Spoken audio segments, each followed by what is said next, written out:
তৰুণ গগৈ ৰাজনীতিৰ দুৰন্ত তৰুণ তেওঁ। সমাজ সংস্কৃতি সকলোতে যাৰ আছে অনবদ্য অৱদান। শিশুৰ পৰা বৃদ্ধলৈকে সকলোৰে লগত সমভাৱে মিলিব পৰা ব্যক্তিগৰাকীয়ে হ'ল তৰুণ গগৈ।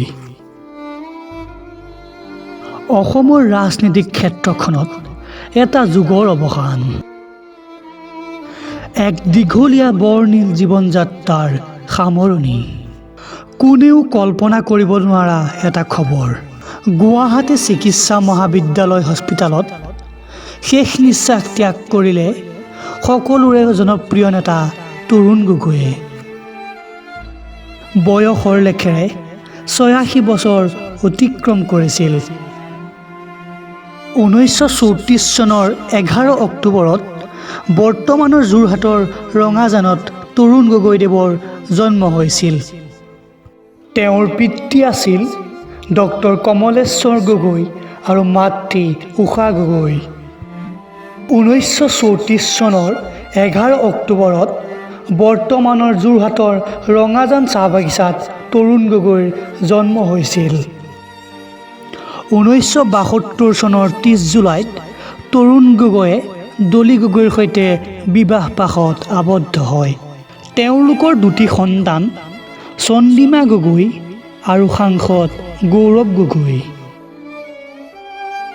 অস্পৃশ্যৰ দৰে হৈ থকা কংগ্ৰেছক অসমত প্ৰতিষ্ঠা কৰা ব্যক্তিগৰাকীয়ে হৈছে তৰুণ গগৈ। ঘাত প্ৰতিঘাত প্ৰত্যাহ্বান আহিব পাৰে, তথাপিও কোনোদিনে থমকি ৰোৱা নাছিল তৰুণ গগৈ। ৰাজ্যৰ সকলোতকৈ সৰ্বকালৰ দীঘলীয়া মুখ্যমন্ত্ৰী হোৱাৰ গৌৰৱ অৰ্জন কৰি আজিও সকলোৰে নয়নৰ মণি তৰুণ গগৈ। তৰুণ গগৈ আছিল এটা অনুষ্ঠান। তেওঁৰ জ্ঞানৰ পৰিসৰ আছিল অতি বহল।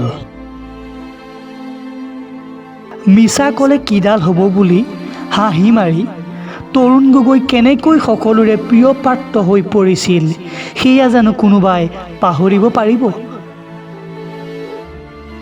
সঁচা অৰ্থত তেওঁ এজন প্ৰকৃত অসমীয়া। সৰস্বতীৰ পূজাৰ পৰা আৰম্ভ কৰি বিহু ঝুমুৰ সকলোতে মিলি যাব পৰা ব্যক্তিগৰাকী হ'ল তৰুণ গগৈ।